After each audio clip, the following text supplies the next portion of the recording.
Good morning friends, स्वागत है आपका ब्लू आइस में। फ्रेंड्स, ये हमारी 11वीं वीडियो है हिंदी माध्यम में mains general answer study writing को लेकर के। और मैं ऑलरेडी आपको बता दूं कि 10 वीडियो ऑलरेडी अपलोड कर दिया गया है, जो प्लेलिस्ट से जाकर के आप देख सकते हैं।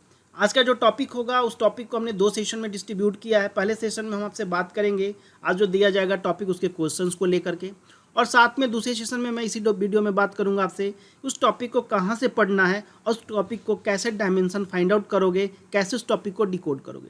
तो चलिए स्टार्ट करते हैं। आज का जो क्वेश्चन है 11 मई का क्वेश्चन यह है कि भारतीय राष्ट्रीय कांग्रेस में जो नरमपंथी और चरमपंथी विभाजन के जो सैद्धांतिक आधार है ना, उसको स्पष्ट करना है, लेकिन ध्यान रखना है इसे केवल 150 शब्दों में आपको इसके जवाब देने हैं। दूसरा जो प्रश्न है वो है स्वदेशी आंदोलन कहाँ तक बाइकॉट से संबंधित था, बहिष्कार से संबंधित था। आंदोलन में जन सहभागिता के स्वरूप का आपको विश्लेषण करना है और केवल 250 शब्दों में। दोनों क्वेश्चन आपको ध्यान में आ गया। अब इस क्वेश्चन के जवाब आप लिख करके मुझे टेलीग्राम चैनल पे शेयर करेंगे, जहां आपका आंसर इवेलुएट भी कर दिया जाएगा। अदरवाइज आप यहाँ कमेंट सेक्शंस में भी लिख सकते हैं, नहीं तो आप अपने पास आंसर लिख करके रखें, और जब अगले वीडियो में हम इसके आंसर सिनॉप्सिस आपको प्रोवाइड करेंगे तो आप उसे मैच कर लीजिएगा। तो देखिए, आज का जो टॉपिक है वो है टॉपिक हमारा कि भारतीय राष्ट्रीय आंदोलन के विकास को लेकर के। देखो, जब भारतीय राष्ट्रीय आंदोलन के विकास को पढ़ोगे ना, तो उसमें 2 चीज़ें दिखना। एक तो आपको उदारवादी राजनीतिक चरण को देखना है और उग्रवादी राजनीतिक चरण को देखना है। हम यहाँ पे पूरे टॉपिक आपके साथ डिस्कस नहीं कर रहे हैं, हम आपको यहाँ पे इसके डायमेंशंस को बता रहे हैं, और साथ में मैं आपको रिसोर्स बता दूंगा, वहाँ से आप इस चीज़ को पढ़ेंगे तो आपको कंटेंट ऑलरेडी मिल जाएगा। और मुझे उम्मीद है कि आपके पास भी वो ऑलरेडी कंटेंट होंगे। आपको क्या करना है कि राजीव अहिर की जो बुक आती है स्पेक्ट्रम की, वो पिक करना है आपको स्पेक्ट्रम की, और वहाँ से इस टॉपिक को कवर करना है। जिनके पास बिपिन चंद्रा है, वो बिपिन चंद्रा की बुक को फॉलो कर लेंगे। अब देखिए, जो उदारवादी राजनीतिक चरण होगा उसको भी आगे आप 2 डायमेंशन में डिस्ट्रीब्यूट कर सकते हो। पहला कि जो उदारवादी जो राजनीति थी उसकी कमियां क्या थी, ठीक। दूसरा, क्या उदारवादी राजनीति की कुछ सफलताएं मिली, उसको देखना है आपको। और उसके बाद आपको देखना है जो उग्रवादी राजनीतिक का चरण है। अब यहाँ पे भी मैंने 3 डायमेंशन आपके लिए फाइंड आउट कर दिया है। पहला कि जो उग्रवादी राजनीतिक चरण है उसका उद्देश्य क्या है, क्यों उग्रवादी आंदोलन शुरुआत करने की बात हुई। दूसरा, उसके विकास कैसे हुआ, उसका डेवलपमेंट कैसे हुआ, वो आपको फाइंड आउट करना है। तीसरा, यह देखना है कि उग्रवाद के जो उदय हैं उसके क्या कारण हैं, ठीक है। तो इन 3 डायमेंशन से आपको उग्रवादी राजनीति का चरण को कवर करना है। फिर वही कंटेंट आपको राजीव अहिर की बुक से फाइंड आउट करने हो। जिस फ्रेंड के पास नहीं होगा तो आप हमें बताइएगा, हम उसका PDF आपको प्रोवाइड कर देंगे। अगली जो टॉपिक होगी, इसी जो हमने बात किया था भारतीय राष्ट्रीय आंदोलन के विकास को लेकर के, देखोगे स्टार्टिंग में कि बंग भंग योजना को लेकर के, स्वदेशी आंदोलन को, और सूरत का स्प्लिट, ये तीनों एक दूसरे से रिलेटेड है और आपको यहाँ पे ये कवर करना है उस बुक से। बंग भंग योजना क्यों लाई गई, उसके क्या इम्पैक्ट पड़े, ठीक है, सोसाइटी पे क्या इम्पैक्ट पड़ा, नेशनल लीडर्स पे क्या इम्पैक्ट पड़ा, कांग्रेस का क्या व्यू रहा और कांग्रेस पे क्या उसका प्रभाव पड़ा, वो भी देखना है। स्वदेशी आंदोलन को लेकर के कैसे सेकुलरिज्म बढ़ाया जा रहा है, जैसे भाईचारा बढ़ाई जा रही है, सब धर्म की बात होती है, सब लोग एक साथ मिल जाते हैं स्वदेशी आंदोलन में। फिर कैसे सूरत का विभाजन होता है, कैसे स्प्लिट होता है, सूरत स्प्लिट होता है, उस चीज़ को ध्यान में रखना है। उसके बाद आप देखोगे जो अगले जो टॉपिक्स आएंगे उसमें आप देखोगे क्रांतिकारी आंदोलन का चरण। ये क्रांतिकारी आंदोलन चरण क्यों स्टार्ट होता है, ये पहली बात। उसके प्रसार को लेकर के, कैसे बंगाल में, महाराष्ट्र में, आपका पंजाब में कैसे इसका क्रांतिकारी आंदोलन का प्रसार हो रहा है, वो देखना है आपको। विदेशों में क्रांतिकारी गतिविधियां कैसे चलती हैं, क्रांतिकारी आंदोलनों के क्या कारण रहे हैं, क्यों क्रांतिकारी आंदोलन शुरुआत हुई, इसकी बात आपको करनी है। साथ में क्रांतिकारी जो आंदोलन था उसकी दमन करने के लिए, उसके बाद सुधार करने के लिए जो ब्रिटिश गवर्नमेंट थी उसने क्या पॉलिसीज़ लेकर के आई, इस चीज़ को ध्यान में रखना है, ठीक है। तो ये टॉपिक आपको कंप्लीट करना है इस तरह से, डायमेंशन इसको फाइंड आउट करके। अगला जो इसी में आप देखोगे कि जो क्रांतिकारी आंदोलन था उसका 2 चरण होता है। पहले चरण में तो मैंने आपको बोला कि ये सारी इन्फॉर्मेशंस हो जाएंगे फर्स्ट चरण में। दूसरे चरण में आप देखोगे कि क्रांतिकारी आंदोलन जो था उसके क्या असफलता क्या रही, उसकी क्रांतिकारी आंदोलन का स्वरूप कैसा रहा, उसकी बात आप यहाँ पे कर सकते हो। साथ में कुछ इंसिडेंट होता है जो काफ़ी इंपॉर्टेंट होता है, उस चीज़ को आपको ध्यान में रखना है फ्रेंड्स। जैसे आप देखेंगे हिंदुस्तान रिपब्लिक एसोसिएशन का गठन होता है, कामागाटू मारू जो प्रकरण होता है उसके बारे में आपको इन्फॉर्मेशन रखनी है।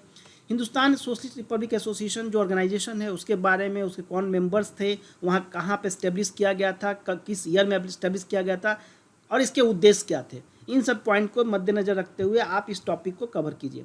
काकोरी षड्यंत्र को लेकर के क्या इन्फॉर्मेशन है, उसको क्यों इम्पोर्टेंस दिया गया था, वो क्या हुआ था, वहाँ पे कौन कौन से रिबेलिस्ट जो थे उसमें इन्वॉल्व थे, ये चीज़ें आपके प्लेन्स ऑफ पॉइंट व्यू से इसको ध्यान में रखना है। और साथ में आपको देखना है गदर पार्टी का मूवमेंट, उसके बाद देखना है Berlin committee for Indian independence की बात और चौरा चौरी इंसिडेंट की बात करनी है। तो इस तरह से आप देखोगे कि इस टॉपिक को हमने डिकोड किया है आपके लिए। जो पहला टॉपिक हमने बोला था कि भारत में राष्ट्रीय आंदोलन के विकास को लेकर के, ये डायमेंशन हमने फाइंड आउट किया है। अब इस डायमेंशंस को आपको कवर करना है। आप पहले क्या कर लेंगे कि जो आपके मैंने बुक्स बताए हैं उस बुक्स को आप कवर कीजिएगा और वहाँ से टॉपिक्स को पढ़ने की कोशिश करो। देखो मेरा फाइनली टारगेट यही है कि आपका रीडिंग हैबिट बनना चाहिए टेक्स्ट बुक को पढ़ना, ठीक है। आप जब टेक्स्ट बुक को पढ़ोगे, जिस तरह के यूपीएससी के क्वेश्चंस देख लो प्रिलिम्स पॉइंट ऑफ व्यू से उठा करके, वो क्रोनोलॉजिकल ऑर्डर में क्वेश्चंस आ जा रहा है। यदि आपने टेक्स्ट बुक्स को क्रोनोलॉजिकल ऑर्डर में एक बार पढ़ लिया, चैप्टर वाइज पढ़ लिया, तो फिर आपको डेट वगैरह याद करने की जरूरत नहीं पड़ती। आपको ऑटोमेटिक पता चल जाएगा कि कौन सी इवेंट कब स्टार्ट हुई थी, कब उसके बाद कौन सी इवेंट हुई थी। तो इस तरह से हमारा ये सेशन कंप्लीट होता है फ्रेंड्स। अब मैं आपके साथ कुछ चीज़ों पर बात करूँगा prelims of point of view से कि कैसे प्रिलिम्स ऑफ पॉइंट व्यू से यहाँ पे डेटा आप कुछ कवर कर सकते हो। और खास करके मैं एक चीज़ आपको बता दूँ कि आप देखेंगे हिस्ट्री वाला प्लेलिस्ट जो हमारा है उसका मैं लिंक यहाँ पे आई बटन में भी दे दूंगा, वहाँ से भी आप देखना। बाल लाल पाल को लेकर के स्पेशल वीडियोज़ बनाया गया है और नेशनल मिलिटेंट्स को लेकर के, राष्ट्रीय उग्रवादियों को लेकर के भी मैंने एक special video prelims of point view से बनाया है, जिसकी पॉइंट को यहाँ पर डिस्कस करना उचित नहीं है। आप उस वीडियो को जाकर के देख लेंगे तो उसका लिंक मैं आपको प्रोवाइड कर दूँगा, वहाँ पर आप जाकर के देख लीजिएगा। और मैं कुछ पॉइंट इसलिए बताना की कोशिश कर रहा हूँ कि जैसे मान लो कोई टॉपिक आप पढ़ रहे हो, तो अब मान लो मैं टॉपिक स्टार्ट करता हूँ क्रांतिकारी आंदोलन के चरण को लेकर के ही, तो इसमें क्या चीज़ें आपको ध्यान में रखना है जब आप पढ़ रहे हैं टॉपिक को। तो सबसे पहले तो ये देखिए, ध्यान में रखिएगा कि जो रिवोल्यूशनरी न्यूज़पेपर्स हैं, इन ऑर्गेनाइजेशन के द्वारा कुछ न्यूज़पेपर से स्टार्ट किए जाते हैं। जैसे आप देखते हो युगांतर हो गया, जैसे आप देख लो युगांतर हो गया, ठीक है, संध्या हो गया, काल हो गया। तो देख लो कि ये किस एरिया में, जैसे आप देखते हो युगांतर जो है बंगाल में है, संध्या भी आपका बंगाल में मिलेगा, काल जो है वो महाराष्ट्र में आपको दिखेगा। आपको देखना है कि ये जो न्यूज़पेपर हैं इसके एडिटर कैसे हैं, जैसे इसमें है भूपेंद्र नाथ दत्त हो गए। उसका संध्या के आप देख लेंगे, उनका नाम है ब्रह्मोबंध उपाध्याय,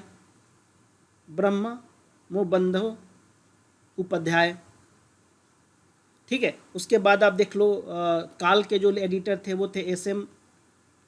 प्राणजिप्पे। तो इस तरह से जब इस टॉपिक को आप पढ़ो ना, तो देख लो कि उन्होंने कोई मैगजीन निकाली है या उन्होंने कोई बुक लिखा है, तो उस बुक को आपको ध्यान में रख करके इस टॉपिक को कन्वर्ट करना है, ताकि आपका प्रिलिम्स पॉइंट ऑफ व्यू से यहाँ पे क्वेश्चंस गलत ना हो। क्योंकि हर बार क्वेश्चंस आते हैं और यूपीएससी में पूछा भी जाता है, प्रिलिम्स पॉइंट ऑफ व्यू से भी देखोगे तो। एक दूसरा जो सेशन है इनका आप लगभग कह सकते हो 1920 के आसपास के सेकेंड जो सेशन इनका स्टार्ट हो रहा है। जैसे मैं आपको बता दूं कि 1920 के बाद देखोगे second phase of the revolutionary terrorism की मैं बात करूं, तो इसमें आप देखना जैसे सचिन सान्याल की जो बुक थी, जैसे बंदी जीवन सचिन सान्याल। उसके बाद पाथेर दवी, ये हो गया शरत सी चटर्जी का। तो इस तरह से कुछ बुक्स के नाम आप याद रखना। साथ में जैसे भगत सिंह की बुक थी वाई आई एम एथेइस्ट, ठीक है, भगत सिंह का जो पॉलिटिकल आइडियाज़ था उसको लेकर के उस पर बुक थी। तो इस तरह से आपको इस चीज़ों में ध्यान रखना है। कामागाटू मारू प्रकरण को देखना है, साथ में आपको देखना है गदर मूवमेंट को लेकर के। तो ये कंटेंट आपको ऑलरेडी आपके पास जो बुक होगी, आई होप आपके पास भी होगी मॉडर्न इंडिया की बुक, तो वहाँ से भी आप पढ़ सकते हो। और या तो आप राजीव भाई की बुक लेना चाहते हैं तो वहाँ से भी आपको मिलेगा। और यदि किसी के पास नहीं है तो हमें कमेंट सेक्शन में बताइएगा, मैं उसका पीडीएफ आपको प्रोवाइड कर दूंगा, आप उसकी पीडीएफ से पढ़ लेंगे। करना क्या है फ्रेंड्स कि इस टॉपिक को आपको इस डायमेंशन में, जैसे मैंने आपको डिस्ट्रीब्यूट किया, इस डायमेंशन में इस टॉपिक को आप डिस्ट्रीब्यूट करना, इसको सब ब्रेक करना। और इस तरह से आप करोगे तो आपका एक इंटरेस्ट भी जगेगा। और साथ में जो क्वेश्चंस हमने 2 क्वेश्चंस ऊपर दिए थे भारतीय राष्ट्रीय कांग्रेस में नरमपंथी और चरमपंथी के विभाजन को लेकर के, और बैकवर्ड बहिष्कार से संबंधित। इस क्वेश्चन का जवाब लिख करके आप सेंड कीजिएगा। और जब हम अगली वीडियो लेकर के आएंगे, अगली वीडियो जो हमारी आएगी वो आएगी 15 मई को, जिसमें हम गांधी की बात करेंगे। और इस टॉपिक में काफ़ी चीज़ों को मैं यहाँ पे डिस्कस भी करूँगा, क्योंकि गांधी का युग काफ़ी बड़ा युग होता है और उसमें मॉडर्न इंडिया के बहुत सारे क्वेश्चंस आपको यहाँ पे दिखेंगे, बहुत सारे फैक्ट वगैरह भी दिखेगा आपको यहाँ पे। तो इस ध्यान रखना है कि जो 15 मई के क्वेश्चन हम लेकर के आएंगे उसमें हम जो आज क्वेश्चन आपसे पूछा जा रहा है इस क्वेश्चन के सिनॉप्सिस भी हम आपको प्रोवाइड करेंगे। वो हिंदी में होगा, वो हिंदी में हम लिख करके बताएंगे कि इसमें भूमिका में क्या लिखना था, बॉडी पार्ट में क्या लिखना था, कंक्लूजन पार्ट में क्या लिखना था। तो इस तरह से दोनों क्वेश्चन का हम आपके साथ डिस्कस करेंगे। तो फिर स्टे रहिए फ्रेंड्स, और अपना लाइक एंड सब्सक्राइब जरूर करिए इस चैनल को। बाकी मैं कोशिश यही कर रहा हूँ कि आप लोग हिंदी मीडियम में हैं और आप आंसर राइटिंग कीजिए, क्योंकि फाइनली आपका टारगेट तो हॉली पीडीएफ में नाम आना है और उसके लिए आपको आंसर राइटिंग करना बहुत मस्ट है। तो हम यहाँ पे कोशिश यही कर रहे हैं कि आंसर राइटिंग की एक प्लेटफॉर्म आपको प्रोवाइड की जाए।